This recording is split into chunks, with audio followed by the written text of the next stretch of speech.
परम सत्कारयोग गुरु रूप गुरु प्यारी गुरु खालसा साध संगत जी। आओ जो अज श्री दरबार साहिब श्री हरमंदिर साहिब दीन दुनिया दे मालिक धन धन साहिब श्री गुरु ग्रंथ साहिब महाराज जियां ने जो श्री मुखवाक साहिब जियां दी बख्शिश कीती है, उस हुक्मनामा साहिब जियां दे आपां अखरी अर्थ सरवण करिए।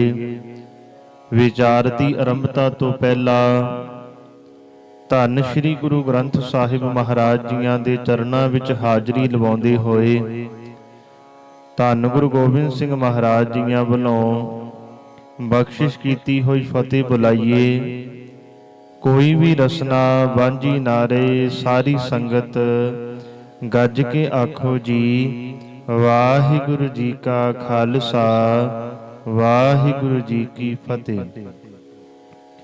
बेनती है जिन्हां संगतां ने साडा YouTube चैनल सबसक्राइब नहीं कीता, वो साडा चैनल जरूर सबसक्राइब करन, क्योंकि असीं इस चैनल ते हर रोज जो सतगुरु जी श्री मुखवाक साहिब जियां दी बख्शिश करते हैं, उस हुक्मनामा साहिब जियां दे अखरी अर्थ अपलोड करते हैं अते नाल ही होर गुरबाणी दी कथा विचार गुरबाणी कीर्तन असीं इस चैनल ते अपलोड करते हैं। सो आओ अज सतगुरु जी साडे ते की रहमत कर रहे ने, की बख्शिश कर रहे ने, सरवण करिए। तलंग बाणी भगतां की कबीर जी। अज दा मुखवाक श्रोमणी भगत भगत कबीर साहिब जियां ने अपनी रसना तो उचारण कीता होया है, जो कि राग तलंग विच है। ये पावन पवित्र शब्द धन श्री गुरु ग्रंथ साहिब महाराज जियां विच 727 अंग ते सुभाईमान है। एक ओंकार सतगुर प्रसाद। एक ओंकार तो भाव है ओ अकाल पुरख वाहिगुरु जी एक है। वो परमात्मा वर्गा दूजा कोई नहीं है। सतगुर प्रसाद महाराज कहंदे सतगुरु दी किरपा दे नाल गुरु दी रहमत दे नाल ओ परमात्मा वाहिगुरु जियां दी प्राप्ति हुंदी है। वेद कतेव अफितरा पाई दिल का फिक्र ना जाए। वेद कतेव अफितरा पाई। कतेव तो भाव है पश्चिमी मतां दे धार्मिक ग्रंथ जिवें कुरान। अफितरा तो भाव है बनावटी चीज, असलीयत नालों वधा के दसियां होईयां गल्लां। भगत कबीर साहिब जी सानू समझा रहे ने वेद कतेव अफितरा भाई दिल का फिक्र ना जाए। महाराज कहंदे वेदां कतेबां दे हवाले दे के वध गल्लां करन नाल मनुख दे अपने दिल दा साहिम दूर नहीं हुंदा, इहदे अपने मन दी शांति दूर नहीं हुंदी। जिन्नियां मर्जी वेदां कतेबां दे हवाले दे के गल्लां करी जाए, पर जिन्ना टाइम ਉਹ ਗੱਲਾਂ ਨੂੰ ਆਪਣੇ ਹਿਰਦੇ ਵਿੱਚ ਨਹੀਂ ਵਸਾਉਂਦਾ, ਜੋ ਵੇਦ ਕਹਿ ਰਹੇ ਨੇ, ਜੋ ਕਤੇਬ ਕਹਿ ਰਹੇ ਨੇ, ਉਹਨਾਂ ਦੇ ਮੁਤਾਬਕ ਆਪਣਾ ਜੀਵਨ ਨਹੀਂ ਢਾਲਦਾ, ਤਾਂ ਭਗਤ ਕਬੀਰ ਸਾਹਿਬ ਜੀ ਕਹਿੰਦੇ ਮਨੁੱਖ ਦੇ ਆਪਣੇ ਮਨ ਨੂੰ ਸ਼ਾਂਤੀ ਨਹੀਂ ਮਿਲ ਸਕਦੀ, ਉਹ ਅਸ਼ਾਂਤ ਹੀ ਰਹੇਗਾ, ਉਹਦੇ ਅੰਦਰ ਦਾ ਫਿਕਰ ਦੂਰ ਨਹੀਂ ਹੋਏਗਾ। ਫਿਕਰ ਉਦੋਂ ਹੀ ਦੂਰ ਹੁੰਦਾ ਜਦੋਂ ਉਹਨਾਂ ਗੱਲਾਂ ਤੇ ਅਮਲ ਕਰੇਗਾ। टुक दम करारी जो करो हाजर हजूर खुदाए। ਟੁਕ ਦਮ ਕਰਾਰੀ ਜੋ ਕਰਹੁ। ਟੁਕ ਤੋਂ ਭਾਵ ਹੈ ਰਤਾ ਕ, ਟੁਕ ਦਮ ਤੋਂ ਭਾਵ ਹੈ ਪਲਕ ਭਰ, ਰਤਾ ਭਰ। ਕਰਾਰੀ ਤੋਂ ਭਾਵ ਹੈ ਇਕਾਗਰਤਾ। ਭਗਤ ਕਬੀਰ ਸਾਹਿਬ ਕਹਿੰਦੇ, ਜੇ ਤੁਸੀਂ ਆਪਣੇ ਮਨ ਨੂੰ ਪਲਕ ਭਰ ਹੀ ਟਿਕਾ ਲਓ, ਥੋੜਾ ਸਮਾਂ ਹੀ ਟਿਕਾ ਕੇ ਬੈਠ ਜਾਓ, ਹਾਜ਼ਰ ਹਜ਼ੂਰ ਖੁਦਾਏ, ਤਾਂ ਤੁਹਾਨੂੰ ਸਭਨਾਂ ਵਿੱਚ ਵਸਦਾ ਰੱਬ ਨਜ਼ਰ ਆਏਗਾ। ਉਹ ਪਰਮਾਤਮਾ ਵਾਹਿਗੁਰੂ ਜੀ ਹਰ ਇੱਕ ਮਨੁੱਖ ਵਿੱਚ ਤੁਹਾਨੂੰ ਨਜ਼ਰ ਆਏਗਾ। ਕਿਸੇ ਦੇ ਵਿਰੁੱਧ ਤਰਕ ਕਰਨ ਦੀ ਲੋੜ ਨਹੀਂ ਫਿਰ ਪਏਗੀ। ਅੱਜ ਅਸੀਂ ਦੂਸਰੇ ਨੂੰ ਮਾੜਾ ਕਹਿ ਰਹੇ ਹਾਂ, ਆ ਉਂਗਲ ਸਾਡੀ ਦੂਜੇ ਵੱਲ ਹੋ ਜਾਂਦੀ ਹੈ, ਬੇ ਤੂੰ ਮਾੜਾ ਹੈ, ਤੂੰ ਆ ਨਹੀਂ ਕਰਦਾ, ਨਾਮ ਨਹੀਂ ਜਪਦਾ, ਬਾਣੀ ਮੁਤਾਬਕ ਚੱਲਦਾ ਨਹੀਂ। ਪਰ ਇਹ ਉਂਗਲ ਆਪਣੇ ਵੱਲ ਕਿਤੇ ਕਰਕੇ ਦੇਖੀਏ, ਆਪਣੇ ਮਨ ਨੂੰ ਸਮਝਾਈਏ, ਆਪਣੇ ਮਨ ਨੂੰ ਰਤਕ ਭਰ ਟਿਕਾ ਕੇ ਪੁੱਛੀਏ, ਬੇ ਮਨਾ ਜੋ ਸਤਿਗੁਰੂ ਜੀ ਕਹਿ ਰਹੇ ਨੇ ਉਹ ਤੂੰ ਕਰ ਰਿਹਾ ਹੈ।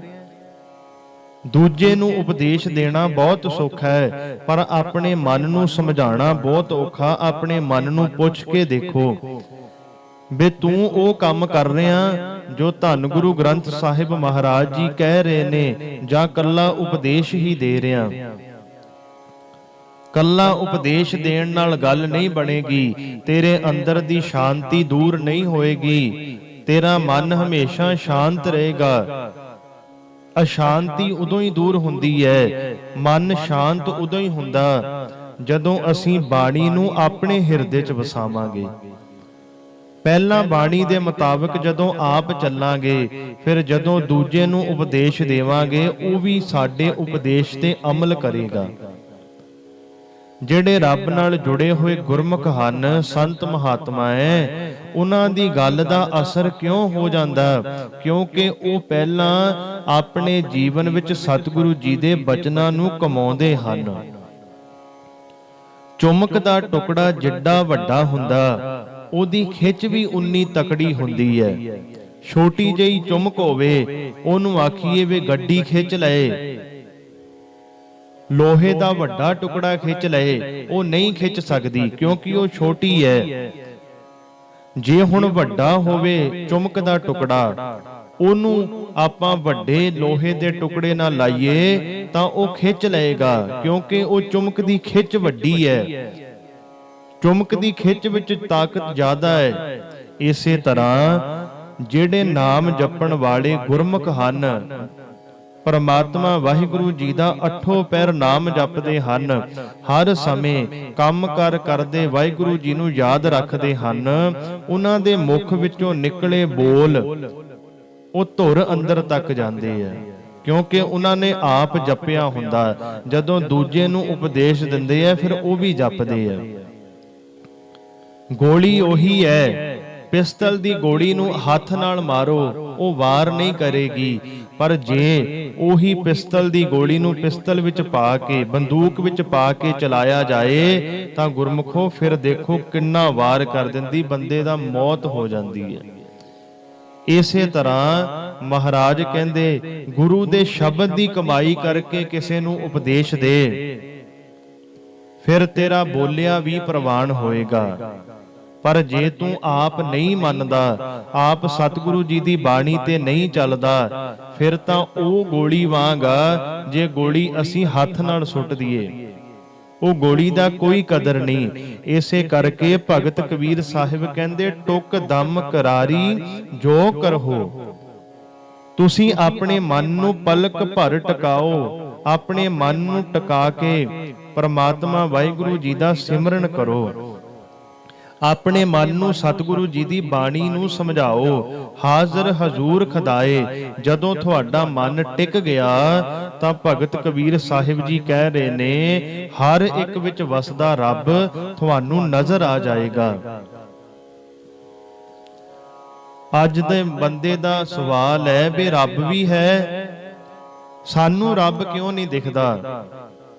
ਗੁਰਮੁਖੋ, ਇਹਨਾਂ ਅੱਖਾਂ ਦੇ ਨਾਲ ਅੱਜ ਸਾਨੂੰ ਸੰਸਾਰ ਦਿਖ ਰਿਹਾ ਹੈ ਨਾ, ਇਹਨਾਂ ਅੱਖਾਂ ਵਿੱਚ ਲੋ ਹੈ, ਇਹਨਾਂ ਅੱਖਾਂ ਵਿੱਚ ਜੋਤ ਹੈ, ਤਾਂ ਸਾਨੂੰ ਸੰਸਾਰ ਦਿਖਦਾ। ਜੇ ਇਹਨਾਂ ਅੱਖਾਂ ਦੀ ਲੋ ਚਲੇ ਜਾਏ, जोत खत्म हो जाए फिर भी इंसान नूं जगत दिखेगा, संसार दिखेगा? नहीं दिखदा। ਜਿਹੜੇ ਨੇਤਰਹੀਨ ਹੈ ਉਹਨਾਂ ਨੂੰ ਆ ਸੰਸਾਰ ਨਹੀਂ ਦਿਖਦਾ। ਇਸੇ ਤਰ੍ਹਾਂ ਜਿਨ੍ਹਾਂ ਕੋਲੋਂ ਗਿਆਨ ਦੀ ਜੋਤ ਨਹੀਂ, ਸਤਿਗੁਰੂ ਜੀ ਦਾ ਗਿਆਨ ਨਹੀਂ, ਉਹਨਾਂ ਨੂੰ ਪ੍ਰਮਾਤਮਾ ਵਾਹਿਗੁਰੂ ਨਜ਼ਰ ਨਹੀਂ ਆਏਗਾ। ਸਾਨੂੰ ਸਤਿਗੁਰੂ ਜੀ ਦੇ ਪਾਸੋਂ ਗਿਆਨ ਰੂਪੀ ਨੇਤਰ ਲੈਣੇ ਪੈਣਗੇ। ਜਦੋਂ ਗਿਆਨ ਦੇ ਨੇਤਰ ਮਿਲ ਗਏ ਤਾਂ ਸਾਨੂੰ ਪ੍ਰਮਾਤਮਾ ਵਾਹਿਗੁਰੂ ਜੀ ਹਰ ਇੱਕ ਵਿੱਚ ਵਸਦਾ ਨਜ਼ਰ ਆ ਜਾਏਗਾ। ਜਿਵੇਂ ਨੇਤਰਹੀਨ ਇਨਸਾਨ ਨੂੰ ਆਹ ਸੰਸਾਰ ਨਹੀਂ ਦਿਖਦਾ, ਇਸੇ ਤਰ੍ਹਾਂ ਜਿਹੜਾ ਅਗਿਆਨੀ ਮਨੁੱਖ ਹੈ ਉਹਨੂੰ ਨਿਰੰਕਾਰ ਦਾ ਰਾਹ ਨਹੀਂ ਦਿਖਦਾ, ਉਹਨੂੰ ਸਤਿਗੁਰੂ ਜੀ ਦਾ ਘਰ ਨਹੀਂ ਦਿਖਦਾ। ਬੰਦੇ ਖੋਜ ਦਿਲ ਹਰ ਰੋਜ਼, ਨਾ ਫਿਰ ਪਰੇਸ਼ਾਨੀ ਮਾਹੇ। ਭਗਤ ਕਬੀਰ ਸਾਹਿਬ ਕਹਿੰਦੇ ਬੰਦੇ, ਐ ਮਨੁੱਖ, ਖੋਜ ਦਿਲ ਹਰ ਰੋਜ਼, ਹਰ ਰੋਜ਼ ਹਰ ਵੇਲੇ ਆਪਣੇ ਦਿਲ ਦੀ, ਆਪਣੇ ਮਨ ਦੀ ਖੋਜ ਕਰਿਆ ਕਰ। ਬਈ ਤੂੰ ਕੌਣ ਹੈ? ਤੂੰ ਸੰਸਾਰ ਵਿੱਚ ਕੀ ਕਰਨ ਵਾਸਤੇ ਆਇਆ? ਤੂੰ ਸੰਸਾਰ ਵਿੱਚ ਆ ਕੇ ਕੀ ਕਰ ਰਿਹਾ? ਇਹ ਗੱਲ ਦੀ ਹਰ ਸਮੇਂ ਖੋਜ ਕਰਿਆ ਕਰ। ਫਿਰ ਕੀ ਹੋਏਗਾ? ਨਾ ਫਿਰ ਪਰੇਸ਼ਾਨੀ ਮਾਹੇ, ਫਿਰ ਤੈਨੂੰ ਕੋਈ ਘਬਰਾਹਟ ਨਹੀਂ ਹੋਏਗੀ। ਤੇਰੀਆਂ ਸਾਰੀਆਂ ਪਰੇਸ਼ਾਨੀਆਂ ਮੁੱਕ ਜਾਣਗੀਆਂ, ਤੇਰੀ ਭਟਕਣਾ ਖਤਮ ਹੋ ਜਾਏਗੀ। ਇਹ ਜੋ ਦੁਨੀਆ ਸ਼ਹਿਰ ਮੇਲਾ, ਦਸਤਗੀਰੀ ਨਾਹੇ। ਇਹ ਜੋ ਦੁਨੀਆ ਸ਼ਹਿਰ ਮੇਲਾ, ਇਹ ਜਿਹੜੀ ਦੁਨੀਆ ਤੁਸੀਂ ਦੇਖ ਰਹੇ ਹੋ, ਭਗਤ ਕਬੀਰ ਸਾਹਿਬ ਕਹਿੰਦੇ ਇਹ ਸ਼ਹਿਰ ਮੇਲਾ ਹੈ। ਸ਼ਹਿਰ ਤੋਂ ਭਾਵ ਹੈ ਜਾਦੂ। ਇਹ ਦੁਨੀਆ ਇਹੋ ਜਿਹੀ ਹੈ ਜੋ ਸਾਨੂੰ ਦਿਖ ਰਹੀ ਹੈ, ਅਸਲ ਵਿੱਚ ਇਹ ਹੈ ਨਹੀਂ। ਦੇਖਣ ਵਿੱਚ ਕੁਝ ਹੋਰ ਹੈ, ਪਰ ਇਹ ਦੁਨੀਆ ਦੀ ਅਸਲੀਅਤ ਕੁਝ ਹੋਰ ਹੈ। ਇਹ ਮੇਲਾ ਹੈ, ਇਹ ਤਮਾਸ਼ਾ ਹੈ, ਇਹ ਖੇਡ ਸਮਝ ਇਹਨੂੰ। ਇਹ ਸਮਝ ਕਦੋਂ ਆਏਗੀ? ਜਦੋਂ ਅਸੀਂ ਆਪਣੇ ਅੰਦਰ ਦੀ ਖੋਜ ਕਰਾਂਗੇ, ਜਦੋਂ ਇਹ ਵਿਚਾਰਾਂਗੇ ਵੀ ਮੈਂ ਕੌਣ ਆ। ਮੈਂ ਹੱਥ ਨਹੀਂ, ਮੈਂ ਸਿਰ ਨਹੀਂ, ਮੈਂ ਨੱਕ ਨਹੀਂ, ਮੈਂ ਪੈਰ ਨਹੀਂ, ਮੈਂ ਢਿੱਡ ਨਹੀਂ, ਫਿਰ ਮੈਂ ਕੌਣ ਆ? ਜਦੋਂ ਇਨਸਾਨ ਇਹ ਗੱਲ ਦੀ ਸਮਝ ਕਰੇਗਾ, ਇਹ ਗੱਲ ਦੀ ਖੋਜ ਕਰੇਗਾ, ਫਿਰ ਇਹਨੂੰ ਪਤਾ ਲੱਗ ਜਾਏਗਾ ਵੀ ਜਿਹੜਾ ਆ ਜਗਤ ਹੈ, ਜਿਹੜਾ ਇਹ ਸੰਸਾਰ ਹੈ, ਇਹ ਇੱਕ ਖੇਡ ਹੈ, ਇਹ ਵਾਹਿਗੁਰੂ ਜੀ ਵੱਲੋਂ ਰਚਿਆ ਹੋਇਆ ਤਮਾਸ਼ਾ ਹੈ। ਦਸਤਗੀਰੀ ਨਾਹੇ, ਇਹ ਜਗਤ ਵਿੱਚ ਹੱਥ ਪੱਲੇ ਪੈਣ ਵਾਲੀ ਕੋਈ ਵੀ ਚੀਜ਼ ਨਹੀਂ ਹੈ। ਜਿੰਨਾ ਮਰਜੀ ਇਨਸਾਨ ਧਨ ਦੌਲਤ ਇਕੱਠਾ ਕਰ ਲਏ, ਜਿੰਨਾ ਮਰਜੀ ਕੁਝ ਇਕੱਠਾ ਕਰ ਲਏ, ਪਰ ਇੱਥੇ ਹੀ ਛੱਡ ਕੇ ਚਲਿਆ ਜਾਣਾ। ਇੱਥੋਂ ਕੁਝ ਵੀ ਹੱਥ ਪੱਲੇ ਪੈਣ ਵਾਲਾ ਨਹੀਂ। ਕਦੋਂ ਇਹ ਸਮਝ ਆਉਂਦੀ ਹੈ? ਜਦੋਂ ਅਸੀਂ ਗੁਰੂ ਜੀ ਦੇ ਪਾਸੋਂ ਗਿਆਨ ਦੇ ਨੇਤਰ ਲੈ ਲਏ, ਆਪਣੇ ਅੰਦਰ ਦੀ ਖੋਜ ਕੀਤੀ, ਫਿਰ ਸਾਨੂੰ ਸਮਝ ਆ ਜਾਏਗੀ ਵੀ ਮੈਂ ਸਮਝ ਕੁਝ ਹੋਰ ਰਿਹਾ ਸੀ, ਅਸਲ ਵਿੱਚ ਕਹਾਣੀ ਕੁਝ ਹੋਰ ਹੈ। ਦਰੋਗ ਪੜ ਪੜ ਖੁਸ਼ੀ ਹੋਏ, ਬੇਖਬਰ ਬਾਦ ਬਕਾਹੇ। ਦਰੋਗ ਤੋਂ ਭਾਵ ਹੈ ਝੂਠ। ਦਰੋਗ ਪੜ ਪੜ ਖੁਸ਼ੀ ਹੋਏ, ਬੇਖਬਰ ਬਾਦ ਬਕਾਹੇ। ਮਹਾਰਾਜ ਕਹਿੰਦੇ ਬੇਸਮਝ ਲੋਕ ਅਨਮਤਾਂ ਦੇ ਧਾਰਮਿਕ ਗ੍ਰੰਥਾਂ ਬਾਰੇ ਇਹ ਪੜ ਪੜ ਕੇ ਕਿ ਇਹਨਾਂ ਵਿੱਚ ਜੋ ਲਿਖਿਆ ਹੈ ਝੂਠ ਹੈ, ਇਹ ਪੜ ਪੜ ਕੇ ਖੁਸ਼ ਹੋ ਰਹੇ ਹੈ, ਬਹਿਸ ਕਰਦੇ ਹੈ ਬੇ ਦੂਜੇ ਦੇ ਧਰਮ ਵਿੱਚ ਆਹ ਗਲਤ ਹੈ, ਉਹ ਧਰਮ ਵਿੱਚ ਆਹ ਗਲਤ ਹੈ। ਪਰ ਭਗਤ ਕਬੀਰ ਸਾਹਿਬ ਜੀ ਨੇ ਆਪਣੀ ਬਾਣੀ ਵਿੱਚ ਇਹ ਵੀ ਲਿਖ ਦਿੱਤਾ, ਵੇਦ ਕਤੇਬ ਕਹੋ ਮਤ ਝੂਠੇ। ਐ ਮੇਰਿਆ ਮਨਾ, ਵੇਦਾਂ ਨੂੰ ਝੂਠੇ ਨਾ ਕਹਿ, ਕਤੇਬਾਂ ਨੂੰ ਝੂਠੇ ਨਾ ਕਹਿ, ਕੁਰਾਨ ਨੂੰ ਝੂਠਾ ਨਾ ਕਹਿ। ਝੂਠਾ ਕੀ ਹੈ? ਝੂਠਾ ਜੋ ਨਾ ਵਿਚਾਰੈ। ਝੂਠਾ ਉਹ ਮਨੁੱਖ ਹੈ ਜਿਹੜਾ ਇਹਨਾਂ ਗ੍ਰੰਥਾਂ ਦੀ ਵਿਚਾਰ ਨਹੀਂ ਕਰਦਾ। ਇਹਨਾਂ ਗ੍ਰੰਥਾਂ ਦੀ ਵਿਚਾਰ ਨਾ ਕਰਨ ਵਾਲਾ ਇਨਸਾਨ ਝੂਠਾ ਹੈ। ਦੂਜੇ ਦੇ ਧਰਮ ਤੇ ਉਂਗਲੀ ਚੁੱਕਣੀ ਅੱਜ ਦੀ ਹਾਲਾਤ ਹੈ। ਅੱਜ ਦੇ ਮਨੁੱਖ ਦੀ ਹਾਲਤ ਇਹ ਹੈ ਮੇਰਾ ਧਰਮ ਚੰਗਾ ਹੈ, ਦੂਜੇ ਦਾ ਧਰਮ ਮਾੜਾ ਹੈ। ਆਪਣੇ ਆਪ ਨੂੰ ਚੰਗਾ ਬਣਾਉਣ ਦੀ ਖਾਤਰ ਇਹ ਦੂਜੇ ਦੇ ਧਰਮ ਦੀ ਨਿੰਦਿਆ ਕਰ ਰਿਹਾ ਅੱਜ। ਪਰ ਧੰਨ ਸ਼੍ਰੀ ਗੁਰੂ ਗ੍ਰੰਥ ਸਾਹਿਬ ਮਹਾਰਾਜ ਜੀ ਦੀ ਬਾਣੀ ਵਿੱਚ ਕਿਤੇ ਨਹੀਂ ਲਿਖਿਆ ਵੀ ਦੂਜੇ ਦਾ ਧਰਮ ਮਾੜਾ ਹੈ। ਜੇ ਮਾੜਾ ਹੈ ਤਾਂ ਮਨਾ ਤੂੰ ਮਾੜਾ ਹੈ, ਤੂੰ ਮਾੜੇ ਕਰਮ ਕਰ ਰਿਹਾ। ਕੋਈ ਧਰਮ ਨਹੀਂ ਮਾੜਾ, ਹਰ ਇੱਕ ਧਰਮ ਚੰਗਾ। ਕੋਈ ਹਿੰਦੂ ਧਰਮ ਵਿੱਚ ਹੈ, ਉਹ ਆਪਣੇ ਧਰਮ ਵਿੱਚ ਪੱਕਾ ਰਹੇ, ਆਪਣੇ ਧਰਮ ਗ੍ਰੰਥਾਂ ਨੂੰ ਪੜ੍ਹੇ, ਉਹਦੇ ਮੁਤਾਬਕ ਜੀਵਨ ਢਾਲੇ। ਕੋਈ ਮੁਸਲਮਾਨ ਹੈ, ਉਹ ਆਪਣੇ ਧਰਮ ਵਿੱਚ ਪੱਕਾ ਰਵੇ, ਕੁਰਾਨ ਨੂੰ ਪੜ੍ਹੇ, ਉਹਦੇ ਮੁਤਾਬਕ ਆਪਣੇ ਜੀਵਨ ਨੂੰ ਢਾਲੇ, ਜੀਵਨ ਰਸਤਾ ਆਪਣਾ ਚੁਣੇ। ਇਸੇ ਤਰ੍ਹਾਂ ਜੇ ਕੋਈ ਸਿੱਖ ਹੈ, ਉਹ ਧੰਨ ਸ਼੍ਰੀ ਗੁਰੂ ਗ੍ਰੰਥ ਸਾਹਿਬ ਮਹਾਰਾਜ ਜੀ ਦੀ ਬਾਣੀ ਨੂੰ ਪੜ੍ਹੇ ਤੇ ਉਹਦੇ ਮੁਤਾਬਕ ਚੱਲੇ। ਦੂਜੇ ਦੇ ਧਰਮ ਨੂੰ ਮਾੜਾ ਕਹਿਣ ਦੀ ਬਜਾਏ ਮਨਾ ਤੂੰ ਆਪਣੇ ਮਨ ਅੰਦਰ ਝਾਤੀ ਮਾਰ ਕੇ ਦੇਖ ਵੇ ਤੂੰ ਆਪ ਆਪਣੇ ਸਤਿਗੁਰੂ ਜੀ ਦੇ ਬਚਨਾਂ ਤੇ ਚੱਲਦਾ ਹੈ ਕਿ ਨਹੀਂ ਚੱਲਦਾ, ਜਾਂ ਦੂਜੇ ਨੂੰ ਹੀ ਮਾੜਾ ਕਹਿ ਰਿਹਾ। ਕਿਸੇ ਆਮ ਦੀ ਨਿੰਦਿਆ ਨਾ ਕਰ। ਧਰਮ ਦੀ ਨਿੰਦਿਆ ਕਰਨੀ ਤਾਂ ਬਹੁਤ ਵੱਡੀ ਗੱਲ ਹੈ। ਇੱਥੇ ਤਾਂ ਮਹਾਰਾਜ ਨੇ ਇਹ ਵੀ ਕਹਿ ਦਿੱਤਾ ਵੀ ਤੂੰ ਕਿਸੇ ਆਮ ਮਨੁੱਖ ਦੀ ਨਾ ਨਿੰਦਿਆ ਕਰ। ਪਰ ਅੱਜ ਕੀ ਹੋ ਰਿਹਾ? ਅੱਜ ਇਹ ਹੈ ਵੀ ਉਹ ਮਾੜਾ, ਉਹ ਮਾੜਾ, ਉਹ ਮਾੜਾ। ਚੰਗਾ ਕੌਣ ਹੈ? ਆਪਣੇ ਆਪ ਨੂੰ ਚੰਗਾ ਅਸੀਂ ਸਮਝ ਰਹੇ ਹਾਂ, ਪਰ ਨਹੀਂ। ਦਰੋਗ ਪੜ ਪੜ ਖੁਸ਼ੀ ਹੋਏ, ਬੇਖਬਰ ਬਾਦ ਵਿਕਾਹੇ। ਭਗਤ ਕਬੀਰ ਸਾਹਿਬ ਕਹਿੰਦੇ ਬੇਸਮਝ ਲੋਕ ਅਨਮਤਾਂ ਦੇ ਧਾਰਮਿਕ ਗ੍ਰੰਥਾਂ ਬਾਰੇ ਇਹ ਪੜ ਪੜ ਕੇ ਖੁਸ਼ ਹੋ ਰਹੇ ਹੈ, ਇਹ ਬਹਿਸ ਕਰ ਰਹੇ ਹੈ ਵੀ ਇਹਨਾਂ ਗ੍ਰੰਥਾਂ ਵਿੱਚ ਝੂਠ ਲਿਖਿਆ। ਹੱਕ ਸੱਚ ਖਾਲਕ ਖਾਲਕ ਮਿਆਨੇ, ਸਿਆਮ ਮੂਰਤ ਨਾਹੇ। ਹੱਕ ਸੱਚ ਤੋਂ ਭਾਵ ਹੈ ਸਦਾ ਕਾਇਮ ਰਹਿਣ ਵਾਲਾ ਪਰਮਾਤਮਾ। ਪਰ ਉਹ ਇਹ ਨਹੀਂ ਜਾਣਦੇ ਕਿ ਸਦਾ ਕਾਇਮ ਰਹਿਣ ਵਾਲਾ ਰੱਬ ਖਲਕਤ ਵਿੱਚ ਭੀ ਵਸਦਾ ਹੈ। ਹਰ ਇੱਕ ਦੇ ਵਿੱਚ ਉਹ ਵਾਹਿਗੁਰੂ ਜੀ ਦਾ ਵਾਸਾ ਹੈ। ਹੱਕ ਸੱਚ ਖਾਲਕ ਖਲਕ ਮਿਆਨੇ, ਸਿਆਮ ਮੂਰਤ ਨਾਹੇ। ਮਹਾਰਾਜ ਕਹਿੰਦੇ ਉਹ ਵੱਖਰਾ ਸੱਤਵੇਂ ਅਸਮਾਨ ਤੇ ਨਹੀਂ ਬੈਠਾ, ਉਹ ਪਰਮਾਤਮਾ ਵਾਹਿਗੁਰੂ ਜੀ ਮੂਰਤੀ ਵਿੱਚ ਨਹੀਂ ਬੈਠਾ। ਉਹ ਪਰਮਾਤਮਾ ਵਾਹਿਗੁਰੂ ਆਪਣੀ ਬਣਾਈ ਹੋਈ ਖਲਕਤ ਦੇ ਵਿੱਚ ਹੀ ਬੈਠਾ ਹੈ।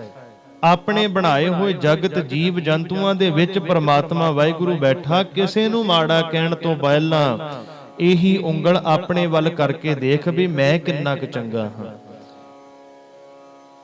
ਕਬੀਰ ਸਭ ਤੇ ਹਮ ਬੁਰੇ, ਹਮ ਤਜ ਭਲਹੋ ਸਭ ਕੋਏ। ਸਾਰਿਆਂ ਤੋਂ ਬੁਰਾ ਮੈਂ ਆ, ਕਬੀਰ ਸਾਹਿਬ ਕਹਿੰਦੇ ਆ। ਮੇਰੇ ਤੋਂ ਸਾਰੇ ਚੰਗੇ ਆ। ਹਮ ਤਜ, ਮੈਨੂੰ ਛੱਡ ਕੇ, ਭਲੋ ਸਭ ਕੋਏ, ਸਾਰੇ ਚੰਗੇ ਐ। ਇਹ ਵਿਰਤੀ ਕਿਹਦੀ ਹੈ? ਇਹ ਵਿਰਤੀ ਗੁਰਮੁਖ ਦੀ ਹੈ, ਸਾਡੀ ਨਹੀਂ। ਅਸੀਂ ਆਪਣੇ ਆਪ ਨੂੰ ਚੰਗਾ ਸਮਝਦੇ ਹਾਂ ਵੀ ਮੈਂ ਚੰਗਾ, ਮੇਰੇ ਤੋਂ ਵੱਧ ਕੋਈ ਚੰਗਾ ਨਹੀਂ ਹੋਣਾ।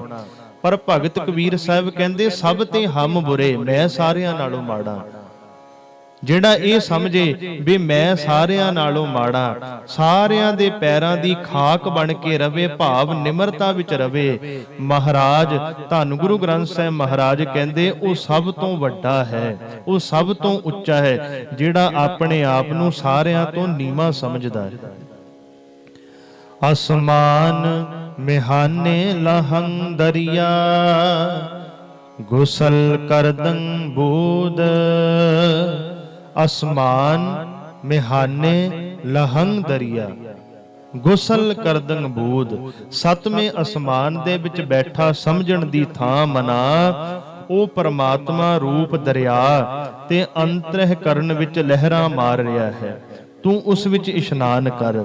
ਪਰਮਾਤਮਾ ਨੂੰ ਕਿਤੇ ਵੱਖਰਾ ਨਾ ਸਮਝ, ਪਰਮਾਤਮਾ ਵਾਹਿਗੁਰੂ ਤੇਰੇ ਵਿੱਚ ਹੀ ਵਸਦਾ ਹੈ। ਮਿਆਨੇ ਤੋਂ ਭਾਵ ਹੈ ਅੰਦਰ, ਲਹੰਗ ਵਸਦਾ ਹੈ। ਦਰਿਆ ਨਦੀ, ਤੇਰੇ ਅੰਦਰ ਪਰਮਾਤਮਾ ਵਾਹਿਗੁਰੂ ਜੀ ਦੇ ਨਾਮ ਦੀ ਨਦੀ ਚੱਲ ਰਹੀ ਹੈ। ਪਰਮਾਤਮਾ ਤੇਰੇ ਅੰਦਰ ਵਸਦਾ ਹੈ। ਉਹ ਪਰਮਾਤਮਾ ਨੂੰ ਆਪਣੇ ਅੰਦਰ ਦੇਖ।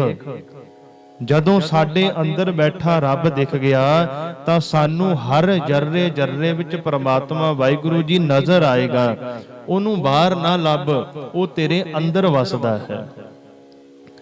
ਘਰ ਫਕਰ ਦਾਇਮ ਲਾਏ ਚਸ਼ਮੇ, ਜਹ ਤਾਹਾ ਮੌਜੂਦ। ਕਰ ਫਕਰ ਦਾਇਮ ਲਾਏ ਚਸ਼ਮੇ। ਮਹਾਰਾਜ ਕਹਿੰਦੇ ਸੋ ਉਸ ਦੀ ਸਦਾ ਬੰਦਗੀ ਕਰ, ਵਾਹਿਗੁਰੂ ਜੀ ਨੂੰ ਹਰ ਸਮੇਂ ਯਾਦ ਕਰ। ਇਹ ਭਗਤੀ ਦੀ ਐਨਕ ਲਾ ਕੇ ਵੇਖ, ਉਹ ਹਰ ਥਾਂ ਮੌਜੂਦ ਹੈ। ਜਦੋਂ ਤੂੰ ਭਗਤੀ ਦੀਆਂ ਐਨਕਾਂ ਲਾਏਗਾ ਨਾ, ਚਸ਼ਮਾ ਲਾਏਗਾ, ਭਗਤੀ ਦਾ ਚਸ਼ਮਾ ਲਾ ਕੇ ਜਦੋਂ ਤੂੰ ਜਿੱਧਰ ਵੀ ਦੇਖੇਗਾ ਉਧਰ ਬੈਠਾ ਰੱਬ ਤੈਨੂੰ ਦਿਖਾਈ ਦੇਗਾ। ਫਕਰ ਤੋਂ ਭਾਵ ਹੈ ਫਕੀਰੀ, ਬੰਦਗੀ ਵਾਲਾ ਜੀਵਨ। ਚਸ਼ਮੇ ਤੋਂ ਭਾਵ ਹੈ ਐਨਕ। ਜਹ ਤਾਹਾਂ ਤੋਂ ਭਾਵ ਹੈ ਹਰ ਜਗ੍ਹਾ ਮੌਜੂਦ। ਪਰਮਾਤਮਾ ਨੂੰ ਹਰ ਜਗ੍ਹਾ ਮੌਜੂਦ ਸਮਝ, ਪਰ ਕਦੋਂ ਸਮਝਿਆ ਜਾਂਦਾ? ਜਦੋਂ ਇਹਨਾਂ ਅੱਖਾਂ ਤੇ ਭਗਤੀ ਦੀ ਐਨਕ ਲੱਗ ਜਾਂਦੀ ਹੈ। ਅੱਲਾਹ ਪਾਕੰ ਪਾਕ ਹੈ, ਸਕ ਕਰੋ ਜੇ ਦੂਸਰ ਹੋਏ। ਮਹਾਰਾਜ ਕਹਿੰਦੇ ਅੱਲਾਹ ਪਾਕੰ ਪਾਕ ਹੈ। ਅੱਲਾਹ ਤੋਂ ਭਾਵ ਹੈ ਰੱਬ, ਪਾਕੰ ਪਾਕ ਤੋਂ ਭਾਵ ਹੈ ਪਵਿੱਤਰ ਤੋਂ ਵੀ ਪਵਿੱਤਰ, ਸਭ ਤੋਂ ਪਵਿੱਤਰ। ਸਕ ਕਰੋ ਜੇ ਦੂਸਰ ਹੋਏ। ਭਗਤ ਕਬੀਰ ਸਾਹਿਬ ਕਹਿੰਦੇ ਅੱਲਾਹ ਪਰਮਾਤਮਾ ਵਾਹਿਗੁਰੂ ਜੀ ਸਾਰਿਆਂ ਨਾਲੋਂ ਪਵਿੱਤਰ ਹੈ, ਉਸ ਤੋਂ ਪਵਿੱਤਰ ਹੋਰ ਕੋਈ ਨਹੀਂ ਹੈ। ਸ਼ੱਕ ਕਰੋ, ਇਹ ਗੱਲ ਦੀ ਮੈਂ ਤਾਂ ਸ਼ੱਕ ਕਰਾਂ, ਤਾਂ ਮੈਂ ਸ਼ੰਕਾ ਵਿੱਚ ਪਵਾਂ, ਜੇ ਦੂਸਰ ਹੋਏ, ਜੇ ਰੱਬ ਤੋਂ ਬਗੈਰ ਹੋਰ ਦੂਜਾ ਰੱਬ ਹੋਵੇ। ਰੱਬ ਇੱਕੋ ਹੀ ਹੈ। ਬਾਣੀ ਦਾ ਫੈਸਲਾ ਇੱਕ ਓੰਕਾਰ ਪਰਮਾਤਮਾ ਵਾਹਿਗੁਰੂ ਇੱਕ ਹੈ, ਜਿਹੜਾ ਇੱਕ ਸਾਰਿਆਂ ਨੂੰ ਚਲਾ ਰਿਹਾ ਹੈ। ਤਾਂ ਸ਼ੱਕ ਕੀਤਾ ਜਾਏ ਜੇ ਉਹ ਰੱਬ ਤੋਂ ਬਗੈਰ ਕੋਈ ਦੂਜਾ ਰੱਬ ਹੋਵੇ। ਅੱਲਾਹ ਤਾਂ ਇੱਕ ਹੀ ਹੈ, ਉਹ ਪਵਿੱਤਰ ਹੈ, ਸਭ ਤੋਂ ਪਵਿੱਤਰ ਹੈ। ਕਬੀਰ ਕਰਮ ਕਰੀਮ ਕਾ, ਉਹ ਕਰੈ ਜਾਣੈ ਸੋਏ। ਕਬੀਰ ਕਰਮ ਕਰੀਮ ਕਾ। ਕਰਮ ਤੋਂ ਭਾਵ ਹੈ ਬਖਸ਼ਿਸ਼, ਰਹਿਮ। ਕਬੀਰ ਤੋਂ ਕਰੀਮ ਤੋਂ ਭਾਵ ਹੈ ਬਖਸ਼ਿਸ਼ ਕਰਨ ਵਾਲਾ। ਭਗਤ ਕਬੀਰ ਸਾਹਿਬ ਜੀ ਕਹਿ ਰਹੇ ਹਨ, ਉਹ ਮਨੁੱਖ ਨੂੰ ਇਹ ਸਮਝ ਲੱਗ ਜਾਂਦਾ, ਇਹ ਸਮਝ ਪੈ ਜਾਂਦੀ ਹੈ, ਜਿਸ ਨੂੰ ਉਹ ਸਮਝਣ ਯੋਗ ਬਣਾਏ, ਉਸ ਨੂੰ ਇਹ ਭੇਦ ਸਮਝ ਲੱਗ ਜਾਂਦਾ। ਤੇ ਇਹ ਬਖਸ਼ਿਸ਼ ਉਸ ਬਖਸ਼ਿਸ਼ ਕਰਨ ਵਾਲੇ ਦੇ ਆਪਣੇ ਹੱਥ ਹੈ।